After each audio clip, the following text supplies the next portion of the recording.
Yeah, for those of you unlucky enough to miss it live here on talkSPORT, the FA Cup draw started with Southampton against Swansea, and I thought, okay, that's the Russell Martin game, so that's a good story. That may be one of the big stories. In fact, it wouldn't make the top 10 because the next game that was drawn out was Arsenal against Manchester United, and then all bets were off, so to speak. You've had a chance to consider all the squiggly handwriting you've both done as we all did the same thing and took the draw down as it happened. Where do you want to start, Danny, with some of the things that you think about this draw? Well, I mean, the Arsenal-Man United game's mouthwater, isn't it? With Amorim through the door, everyone expecting a more dynamic, competitive Man U. Arsenal, brilliant at home, strong, playing well again. That's the one that stands out. In terms of the smaller clubs, I mean, Spurs going to Tamworth, that's the type of game we all think of when you think of third round of FA Cup. Big team, going to a stadium they don't fancy. Pitch ain't great. The weather's not great. The dressing rooms are small. You've got lads sharing cubicles in one after the other because there's only one or two of them in a dressing room. Yeah. It's just not the type of environment you want to be in, really. Do you know what, Danny? This morning I was doing the Spurs podcast that I do, and we were talking about who we'd want, and I was talking about the experience Spurs had a few years ago when they went to Marine, and I was saying, a replica of that, because it was a brilliant day, even though because of the COVID it was ruined, but seeing their ground with the back gardens down one side of the pitch, with the numbers on the fence, so you knew which house to knock on to get the ball back if it went out of play, and I remember it was such a blow for the club that they couldn't bring the hordes up from London to swell their coffers, and we were invited to buy tickets to a game that we knew we'd never go to, and I bought 2 tickets, and they sent me a photograph of my name on a brick that they put on a wall of the Spurs fans who supported Marine in that way, and it was tear-jerking, to be honest. And sure enough, I said I'd like a draw like that, and there they are at Tamworth. All the lower league all the smaller teams that are still left in. Darren may be really happy. Tamworth against Spurs. I suppose the one who, and this I'm going to get told off by a lot of my mates here, Dagenham might have wanted something more glamorous than Millwall, perhaps. Yeah, I would say so. Although, Dan, you did have a theory on that, didn't you, in terms of the numbers that will be able to travel? Well, I just think Millwall is a great stadium when it's packed out to play at. Wonderful atmosphere. It's not far for those Dagenham and Redbridge fans to travel. And also, they're going to get a huge allocation because you get bigger allocation in the FA Cup, as you know, Dan. So, actually, for a lot of them, they'll be really excited about it. A championship team playing well, crowd would be packed out. Absolutely. I think it'd be a good one. That I think and competitive. A much more difficult journey is the one that Bromley fans face. I mean, 100. I know they're a league club these days, which is to their eternal credit. 114th entry by this historic club into the FA Cup. But I dare say, Darren, Newcastle United, again, what a place to go and watch a football match, and what a town to have some entertainment after a football match. Let's be honest about that as Dan, well. did you see the manager of Bromley, Woodman, talking about his preference of who he wanted? What did he say? Newcastle away. That is so good. Well, he's got links, hasn't he? I think his boy was there, and I don't know if he coached there. I can't quite remember, but that was his first choice. Yeah. But, this is... they will argue that the game that got them promoted into the Football League was the biggest game in Bromley's history so far, Darren. But a trip to Newcastle is a whole nother level, isn't it? Oh, goodness me. What a place to play football. What a place to express yourself. What about the gate receipts as well? Well, absolutely. It's going to be a fantastic day all round for them as a club. And then as an aspiring group of ambitious, hungry players... I just think it's going to be a wonderful occasion. I think I'm so glad, I'm happy for them, for Tamworth, for Accrington, and all the clubs that have got big ties. That so often these third round, fourth round draws, they're a bit of an anticlimax. They can get sort of drawn against sort of Championship or League One teams, and they kind of try and raise a smile, but that they're trying to hide their disappointment. But this is just beyond their wildest dreams in all of the cases where, Salford City going to Manchester City, the Gary Neville derby, if you like. I just think that it's just a wonderful draw for all of them. Well, we'll talk about that tie in a second, but I think in all of we've gone through such in the order in which they came out, Manchester City against Salford, we gasped and took our breath. Dagenham going to Millwall, not an East London derby, but not a million miles from it. And then Liverpool against Accrington Stanley. You got the famous advert, Dan, haven't you? Exactly, almost ignored in the rush of brilliant fixtures that were coming out. Thanks to Dion Dublin and Mark Hughes. Accrington Stanley, anyone of a certain vintage will remember those little kids with their Liverpool accents talking about Accrington Stanley. Ian Rush told me. Because Stanley, I mean, this is a redemption story, but it's hard to believe now to remember. Stanley had become the watchword for failure in football. They were the only club to go out of business while while a football league club in like a century. Accrington Stanley, and it was amazing that a football club, a community club, could go out of business and disappear.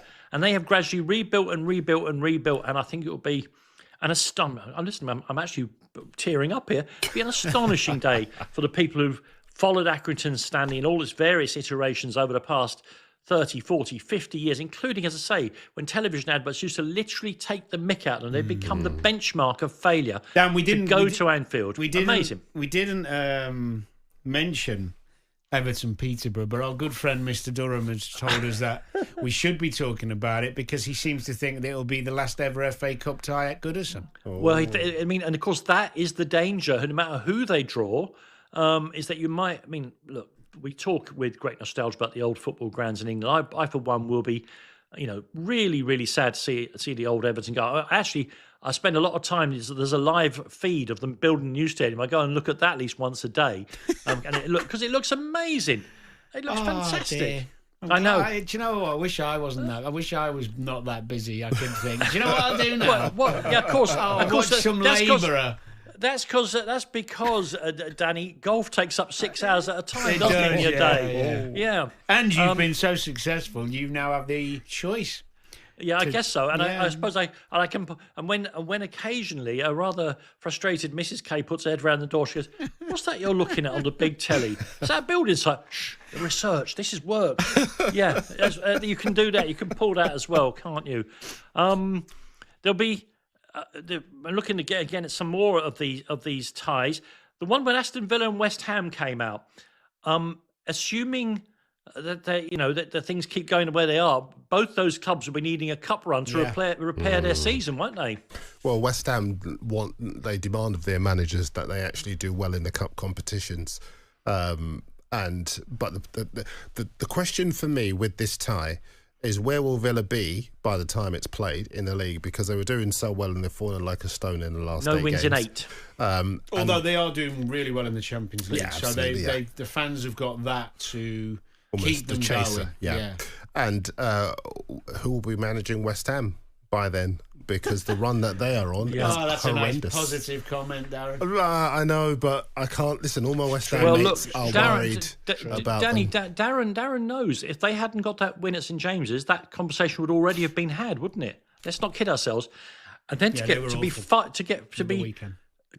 ship 5 in the first half at home, that cannot be going down well with the ambitious business people who own and run West Ham. So that's another fantastic looking tie. Can I just tell you, my mate Nick Caraman, I know he listens to this show, so I have to mention his name, and he's just texted me. You won't mind me reading out his text? No. Because he's an Arsenal fan.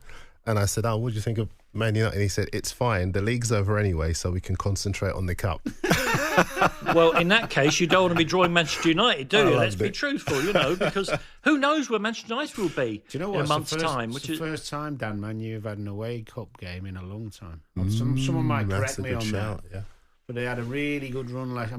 It's brilliant that they beat City, of course, and Liverpool, so they deserved it. But they have been a tad fortunate with the home ties. I think that's the first away one they've had in quite a while. Amazing. Well, like I say, but I reckon they'll be in good shape by then. I don't think they'll be as flaky as they have been of late. And now comes that moment that arrives in every edition of Kickoff where I become an old man shaking his fist at clouds. Why is this happening on the second weekend of the new year? Why are they not playing in the first weekend of the new year like we do every blinking year for the past century and a half? Probably because they thought, what way could we annoy people? Yeah. What way could we undermine the FA Cup? Yeah. Is there any FA Cup traditions? Oh, there's one over there. They sometimes let me get it. Oh yeah, that's it. Get it. Tear it up. That's it. Yeah, that's it.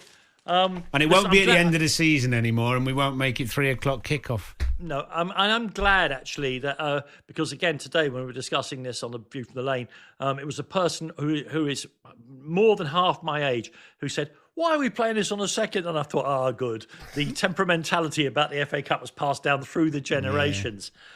Yeah. Looking at one or two more, I mean, which clubs, Dan, in the Premier League, who are probably, let's say, liable to finish between 6th and outside of the relegation places, would really like a good cup run? Who would benefit from having a fantastic cup run, either manager or club? I think everyone benefits because you gain momentum, the fans enjoy it, everyone's looking forward to the next one. I mean, if you're looking at two teams who I think have done well this season, I know they've had their, like Brentford, for example, being one. If they get lucky in their draws at home, I mean, they're winning every game at home. Nobody's given them, they've been incredible. Nobody would fancy going there at the moment. And also, although Fulham had that one home defeat to Wolves, they've been pretty good at the Cottage as well. And they haven't had a really good cup run for a while. Do you know who I think could go under the radar if they keep getting lucky with the draws? Chelsea. Because no one's really talked about them. At the start of the season, no one considered them because they looked like they were such a mess. And they've only lost to, in the league, Arsenal, City and Liverpool in the last 28 games. They are playing well, and they've got strength in depth. Absolutely. And that you can argue that they're the weekend, most improved team in England, couldn't you? You can really actually argue that no problem at all. Clean sheet at the weekend was their first in 8 games. So they're starting to put now together that defensive organisation with the goals as well. Although Fofana, I think, pulled something. He did. He was on social media saying. But I just think if they keep getting these, I want to be respectful to the smaller teams because obviously it's a great draw for Morecambe, but they would expect to beat Morecambe in the same way that they beat Barrow and some of the other smaller teams in the Europa Conference League as well. And that keeps the squad happy because obviously you've got a lot of players that you do need to keep happy, but he's managing to do that because they're fighting on so many fronts. And it could well be that before you know it, they're through to the latter stages of the FA Cup when they can really send out the big guns and then they've got a chance of winning some silverware. Danny, can I just ask you, me and Darren were talking off air, is there any validity in or credibility or some of the suggestions about Premier League teams being kept apart in the third round so the lower teams get a chance to play the Premier teams, or are you completely against that? I think I like the system in Germany where they take the Pokal, as they call it, incredibly seriously. Nobody would put our weakened team in the Pokal. There's some big games this weekend, by the way, this weekend in the German Cup. In that, the way they do it is that whoever gets drawn out, the two teams get drawn out, and whoever at that moment in time is higher in the league gets taken, plays the away, they go away. I like that. Yeah. What I think would work, I like it being a completely open draw, but you alluded to at the start of the show, Danny, I think the team who is lower in the league should be allowed to choose the venue. I agree. Totally agree. Look, the romantic in me says, Tamworth, they'll welcome Spurs and all the rest of it. But if they were to take themselves to that space station on the at the top of the Seven Sisters Road, Tottenham High Road rather, they could probably make enough money, as Marine did, to keep the club going for 2 or 3 years. Well, Dan, is an amazing thing. I almost wonder if you had a player from one of the lower league clubs and you were to ask them what would they choose, I wonder what one of those players would say. I'd almost certainly say, yeah, of course, Dan. You've got Danny in the room with you there. Danny's not a lower league player. Danny's. I was. He was with Crewe, but you're talking about the teams from the say a bona fide current lower league player. League Two or a National League. Because I mean, they want to play at St James's Park, at Goodison Park, in Arsenal, whatever. Of course they would, because they may not get another chance. On AM, on DAB, via the talkSPORT app and on your smart speaker. talkSPORT.